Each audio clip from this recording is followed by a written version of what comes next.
नमस्कार, स्वागत है आप सबका। मैं हूं पुनीत पाठक और मध्य प्रदेश की दिन भर की बड़ी खबरें विस्तार से देखेंगे। शुरुआत करते हैं ग्वालियर से आ रही खबर से। बेखौफ बदमाश हैं ग्वालियर में। बदमाशों ने पुलिस आरक्षक को गोली मार दी। बाइक सवार बदमाश युवती से चेन छीन रहे थे। आरक्षक ने तो गोली मार दी। घायल आरक्षक अजय प्रताप अस्पताल में भर्ती कराए गए। मंदिर थाना क्षेत्र की ये घटना है। तो ग्वालियर से खबर है, बदमाशों ने पुलिस आरक्षक को गोली मार दी। चेन स्नैचिंग की कोशिश में थे बाइक सवार बदमाश और जब ऐसा करने से आरक्षक ने रोका तो उसे गोली मार दी। घायल आरक्षक अजय प्रताप अस्पताल में भर्ती किए गए। महेंद्र सिंह कुशवाहा हमारे सहयोगी जुड़ गए हमारे साथ। जी महेंद्र, बताएं। ये गोला का मंदिर तराई के पास की ये घटना है, जहाँ पर एक पॉइंट पुलिस को गोलाबंद थाना पुलिस को पॉइंट मिला था कि एक कुछ बदमाश महिलाओं को रोककर हथियार दिखा रहे हैं और उनको चैन लूटने का प्रयास कर रहे हैं। तभी जो पॉइंट था उसके अजय प्रताप आरक्षक और उसके साथी अरविंद करके जो दोनों पुलिसकर्मी थे, दोनों स्पॉट पर पहुंचे थे। तभी बदमाशों ने उन पुलिसकर्मियों को देखते हुए ही फायरिंग शुरू कर दी। 3 फायरिंग उन बदमाशों ने की, उसमें 2 हवाई में और एक आसमान के जमीन में फायरिंग की। जो फायरिंग नीचे जमीन पे की, उस दौरान गोली फायरिंग करते समय एक आरक्षक अजय प्रताप जो की है उनके उल्टे पैर में जाके लगी और वहां गंभीर रूप से घायल हुआ। बदमाश वहां से बेखौफ गोली चलाकर वहां से भाग निकले। जब पुलिस को इस बात की सूचना पुलिस अधिकारियों को मिली तो वहां मौके पर पहुंचे। उन्होंने तत्काल आरक्षक को इलाज के लिए जो अस्पताल है उसके पास भेजा। और साथ ही जो बता दूं मैं आपकी जो आरोपी हैं, जो बदमाश हैं, पुलिस ने उसे नाकाबंदी कर दी है। चारों तरफ से घेराबंदी के लिए उनका पकड़ने का प्रयास कर रहा है। बताया जा रहा है जो बदमाश है वो तीन बाइक पे थे और 3 लोग थे, उसमें जो लोगों के पास हथियार भी है और साथ ही उनके पकड़ने का पुलिस लगातार वो प्रयास कर रही है। जी शुक्रिया आपका इस जानकारी के लिए। तो ग्वालियर से बड़ी खबर, बदमाशों ने पुलिस आरक्षक को गोली मार दी। चेन स्नैचिंग को रोकने का प्रयास ये आरक्षक कर रहे थे।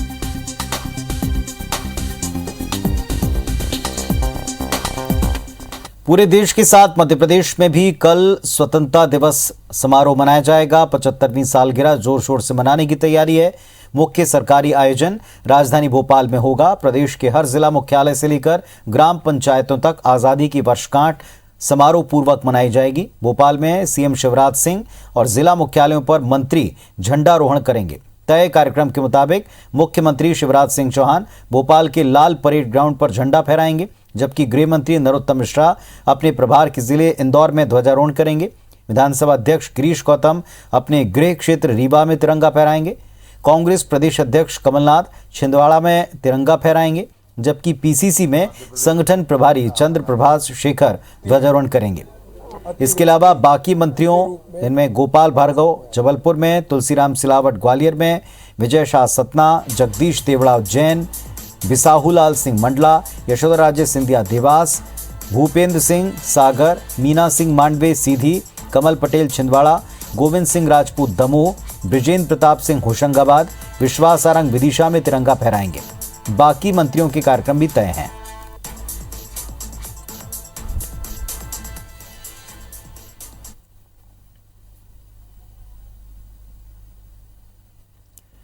देश में आजादी की 75वीं वर्षगांठ को अमृत महोत्सव के तौर पर मनाया जा रहा है। प्रधानमंत्री नरेंद्र मोदी के आह्वान पर बीजेपी कार्यकर्ता और देश के लाखों लोग राष्ट्रगान के जरिए देश के प्रति सम्मान की भावना प्रकट कर रहे हैं। भोपाल में प्रदेश बीजेपी दफ्तर में राष्ट्रगान का आयोजन हुआ। इस मौके पर बीजेपी प्रदेश अध्यक्ष वीडी शर्मा ने कहा, आज बीजेपी दफ्तर में आजादी के अमृत महोत्सव अभियान की शुरुआत हुई है। देश में राष्ट्रभक्ति का भाव प्रबल करने के लिए भारत के करोड़ों लोग राष्ट्रगान गाकर सोशल मीडिया पर अपलोड कर रहे हैं।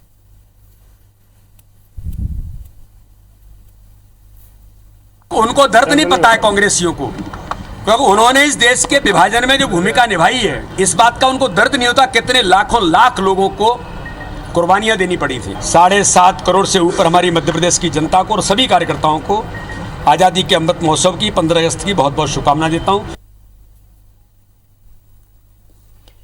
भारी बारिश और बाढ़ ने मध्य प्रदेश में कैसे तबाही मचाई, किसी से छिपा नहीं। वक्त के साथ नदियों का उफान तो थम गया, लेकिन सियासत में उफान आया। ग्वालियर चंबल में बाढ़ प्रभावित इलाकों का दौरा कर पूर्व मुख्यमंत्री दिग्विजय सिंह ने मौजूदा हालात के लिए सरकार पर आरोप लगाए। तो जवाब में सरकार की तरफ से नरोत्तम मिश्रा और विश्वास सारंग ने कहा कि जब बाढ़ बची नहीं तो दौरा किस बात का।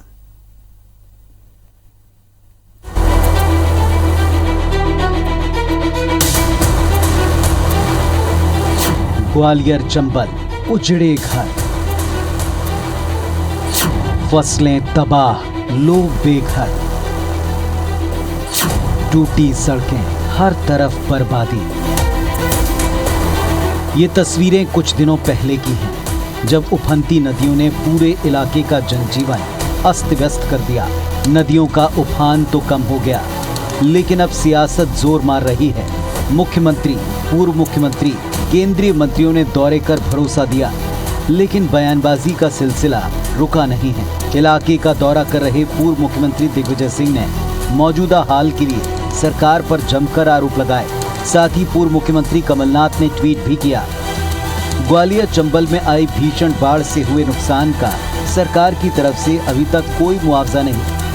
श्योपुर के मानपुर कस्बे में किसान बाबूलाल का सब कुछ बर्बाद होने से सदमे से हुई दुखद मौत। ऐसी घटनाओं को रोकने के लिए सरकार तत्काल मुआवजा दे। जाहिर तौर पर कांग्रेस बाढ़ से बर्बादी के मुद्दे को लगातार उठाकर सरकार को चौतरफा घेरना चाहती है। प्रशासन और शासन ने बचाव के वो सारे कदम जो उन्हें उठाना चाहिए थे नहीं उठा पाए। मूल रूप से शासन प्रशासन जो है कमाई में लगा हुआ है, सरकार नहीं चल रही है, व्यवसाय चल रहा है। दूसरी तरफ सरकार भी हर मोर्चे पर डटे रहने का दावा करती है। मुख्यमंत्री शिवराज सिंह चौहान ने खुद अधिकारियों के साथ बैठक कर उन्हें निर्देश दिया। बैठक में केंद्रीय मंत्री ज्योतिरादित्य सिंधिया और नरेंद्र सिंह तोमर भी जुड़े। साथ ही टास्क फोर्स के मंत्री और प्रभावित जिलों के प्रभारी मंत्री भी शामिल हुए। मुख्यमंत्री ने अफसरों से कहा, हमारी कोशिश होनी चाहिए कि बाढ़ प्रभावित भी आजादी का अमृत महोत्सव आनंद से मना सकें। राहत, पुनर्वास, पुनर्निर्माण में कोई कोर कसर नहीं छोड़ी जाए। मुख्यमंत्री ने 15 अगस्त के बाद बाढ़ प्रभावित जिलों का दौरा करने और वहीं से समीक्षा करने की बात भी कही। वैसे दिग्विजय सिंह के हमलों का जवाब सरकार की तरफ से नरोत्तम मिश्रा और विश्वास सारंग ने दिया। जो कुछ है वो कहीं गई नहीं है, जो कुछ नहीं है वो घूम रहे हैं। तो उसके लिए अपन क्या कर सकते हैं? बाढ़ कहीं बची नहीं है तो बाढ़ कहां से दिखेगी इनको? अब कहीं बाढ़ बची है क्या? दिग्विजय सिंह जी छटपटा रहे हैं। वो कमलनाथ से राजनीतिक द्वंद्वता रखते हैं, प्रतिस्पर्धा रखते हैं। दिग्विजय सिंह जी को बाढ़ से, बाढ़ पीड़ितों से और राहत से मतलब नहीं है। उन्हें तो राजनीति चलानी है और उनकी राजनीति पूरी तरह से बंद हो गई है। सिंधिया के बीजेपी में जाने के बाद ग्वालियर चंबल में मजबूत नेतृत्व की कमी से जूझ रही कांग्रेस को ये बात अच्छी तरह पता है कि यदि यहाँ जमीन मजबूत करना है तो लोगों से संपर्क बनाना होगा। लिहाजा पार्टी के तमाम नेता बाढ़ के वक्त पूरे इलाके में सक्रिय हैं। विवेक पटैया के साथ नवीन कुमार सिंह, IBC 24, भोपाल। मध्य प्रदेश में बीजेपी की आशीर्वाद यात्रा के प्रभारी और पार्टी के प्रदेश महामंत्री रणवीर सिंह रावत ने आज जबलपुर में आशीर्वाद यात्रा की तैयारियों का जायजा लिया। इस दौरान रावत ने कहा, आशीर्वाद यात्रा के जरिए प्रदेश के केंद्रीय मंत्री राज्य की जनता से सीधे जुड़ेंगे। उनका मकसद केंद्रीय कैबिनेट की खासियत और उपलब्धियों को जनता तक पहुंचाना होगा। महाकौशल और बुंदेलखंड अंचल में आशीर्वाद यात्रा की कमान 23 अगस्त से केंद्रीय मंत्री डॉक्टर वीरेंद्र खटीक संभालेंगे, जो सागर, दमोह होते हुए जबलपुर और टीकमगढ़ पहुंचेंगे।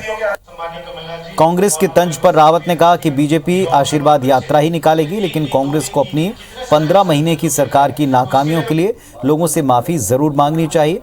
बाढ़ आपदा के बीच बीजेपी की आशीर्वाद यात्रा को लेकर कांग्रेस ने फिर सवाल उठाए। कमलनाथ ने कहा, जन आशीर्वाद यात्रा का नाम गुमराह यात्रा होना चाहिए।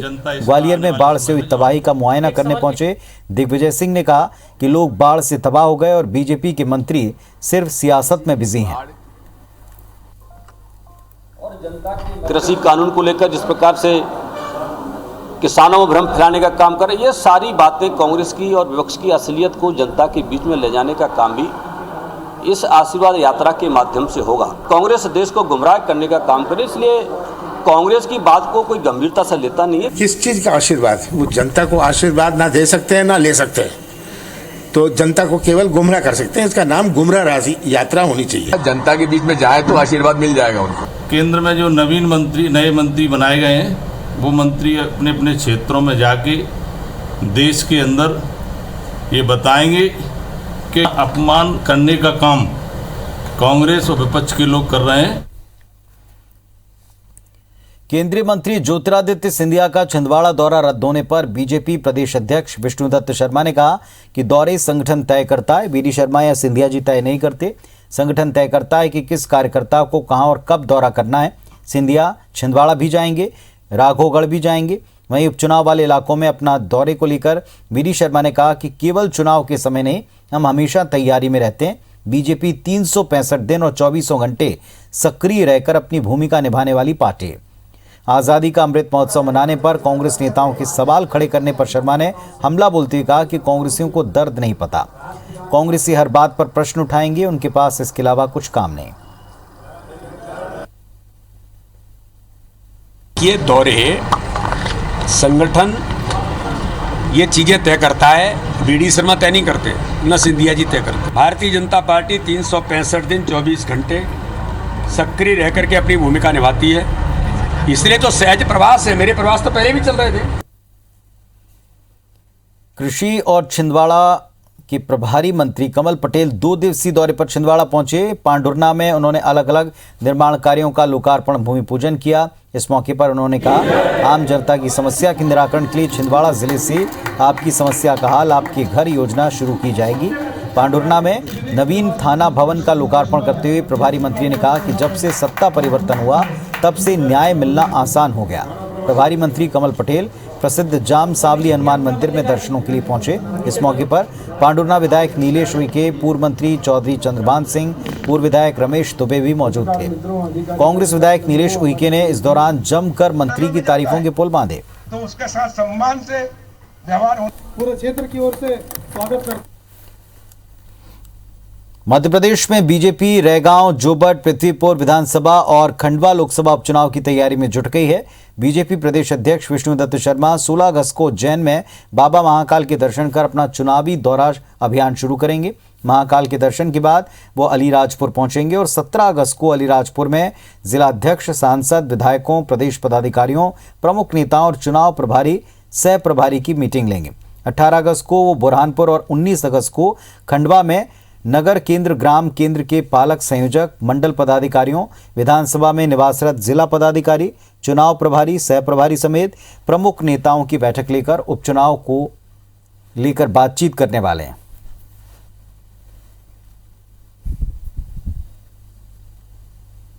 लोकसभा में है, जोबट विधानसभा में है और इसके साथ साथ ही कार्यकर्ता केंद्रित ये प्रवास होने वाला है। चर्चा, मुलाकात, बातचीत, बैठक, संकल्प भारतीय जनता पार्टी मध्य प्रदेश ने लिया है, उसकी महत्वपूर्ण भूमिका इस प्रवास के क्रम में सिद्ध होने वाली है।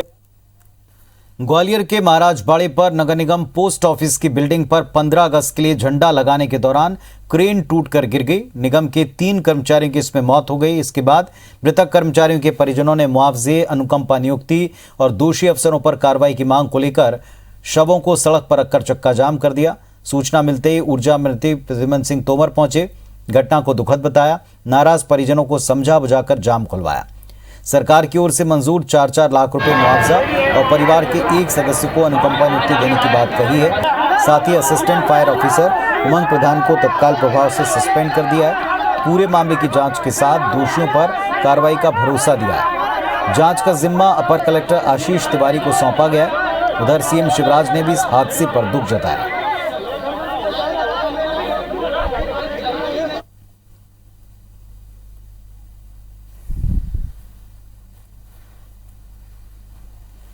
मुआवजा राशि भी उन्होंने 4 लाख बोला है और परिजनों को एक अनुकंपा नियुक्ति परमानेंट स्थायी नौकरी देनी। अब क्या आप संतुष्ट हो? अब वो लिखित में हम ले लेंगे तब उसके बाद संतुष्ट होंगे। अभी तो मैं बुलाया कलेक्ट्रेट में। कर्मचारियों की और समस्या हैं, उनको भी अभी कलेक्टर के साथ प्रतिनिधिमंडल बैठेगा और उनका बीमा होना, ये सब चीज़ें सुनिश्चित करने की बात की गई है। मैं आपसे क्या कह रहा हूँ, ये जांच का विषय है। निश्चित रूप से जो भी दोषी हैं उनके खिलाफ कार्रवाई होगी। और आज हमारे लिए दुख की घड़ी है कि निगम के हमारे कर्मचारी यहाँ दुर्घटना के शिकार हुए और जो भी इसमें दोषी है उनके खिलाफ सख्त से सख्त कार्रवाई की जाना चाहिए। दूसरी, मृतकों के परिजनों को 10-10 लाख का मुआवजा तत्काल दिया जाए और मृतकों के परिजनों को स्थायी नौकरी नगर निगम में अनुकंपा नियुक्ति दी जाए। उनको 4 लाख रुपए मुख्यमंत्री जी की ओर से जो है व्यवस्था की है माननीय के द्वारा। इसके अलावा लोकल से भी निर्देश दिए हैं 50-50 हज़ार रुपये सभी को दिए जाएं। इसके अलावा अनुकंपा नियुक्ति की घोषणा की है और एडीएम आशीष तिवारी जी के नेतृत्व में जांच होगी, जो दोषी होगा उस पर कार्रवाई होगी। ग्वालियर में महाराज बाड़े के ऊपर क्रेन हादसे के बाद बौखलाए लोगों ने 2 अलग अलग स्थानों पर प्रभारी नगर निगम आयुक्त मुकुल गुप्ता को थप्पड़ मार दिया। वहीं फायर ब्रिगेड के सहायक ऑफिसर उमंग प्रधान के साथ कर्मचारियों ने हाथापाई कर दी। हालांकि प्रभारी आयुक्त ने थप्पड़ मारने वाले मनोज शर्मा नाम के युवक को पुलिस ने हिरासत में लिया। बताया गया आरोपी मनोज शर्मा इस तरह की घटनाओं में पहले भी लिप्त रहा है।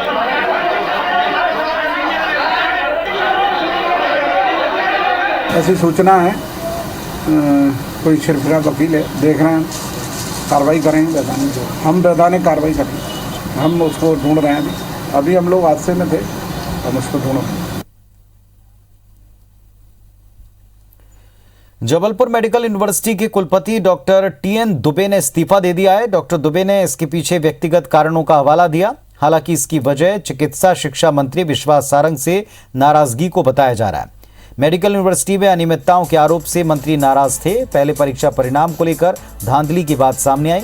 परीक्षा कराने वाली mind logistic Infratech company, exam controller और एक लिपिक के बीच पर्सनल आईडी पर छात्रों के फेल पास के नंबर भेजे जाने का मामला सामने आया था, जिसके बाद कंपनी को टर्मिनेट कर दिया गया। एग्जाम कंट्रोलर समेत कई लोगों की प्रतिनियुक्ति समाप्त कर दी गई। इसके बावजूद वे सभी स्टे पर वापस आ चुके हैं। पिछले कुछ दिनों से यूनिवर्सिटी की परीक्षा की डेट घोषित होने के बावजूद इसे टाला जा रहा है। इसमें कुलपति पर भी आरोप लगते रहे। सूत्रों के मुताबिक मेडिकल परीक्षा और परिणामों में धांधली उजागर होने के बाद चिकित्सा शिक्षा आयुक्त ने शुक्रवार को यूनिवर्सिटी की बैठक में नाराजगी जताई थी।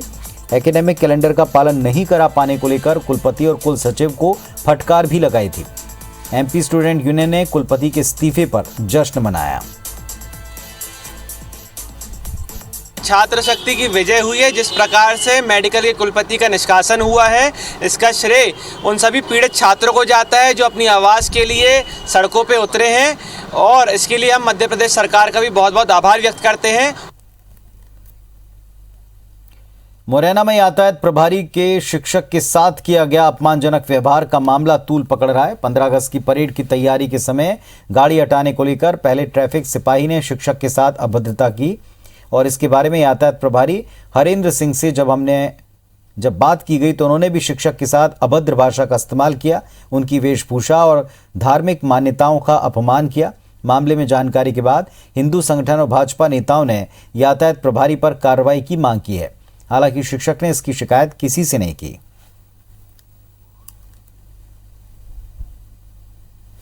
माथे पर आप सीताराम लिखकर चले आए हैं, तो मेरे पीछे चोटी देखकर फिर उन्होंने कमेंट किया कि बड़ी चोटी बांधे फिर रहे हो। और उसके बाद मैंने कहा कि भाई ये तो आपने मेरा बड़ा धार्मिक अपमान किया है और मेरी आस्थाओं को आपने चोट पहुंचाई है। मैं यहाँ ऑन ड्यूटी हूँ, आपको इस तरह का व्यवहार नहीं करना चाहिए था और आप इसके लिए उत्तरदायी होंगे। पद्धति हिंदू पद्धति में है तो उसकी बेइज्जती करने का अधिकार तो किसी को नहीं है। यदि ऐसा हुआ है तो बहुत गलत हुआ है और इसके लिए शासन प्रशासन को उस अधिकारी के खिलाफ कार्रवाई करना चाहिए। 8x4 के 2 शौचालय की जगह रूम बनाकर एक गरीब परिवार गुजारा कर रहा है। 5 सदस्यों का यह परिवार 5 साल से शौचालय के लिए बने रूम में रह रहा है।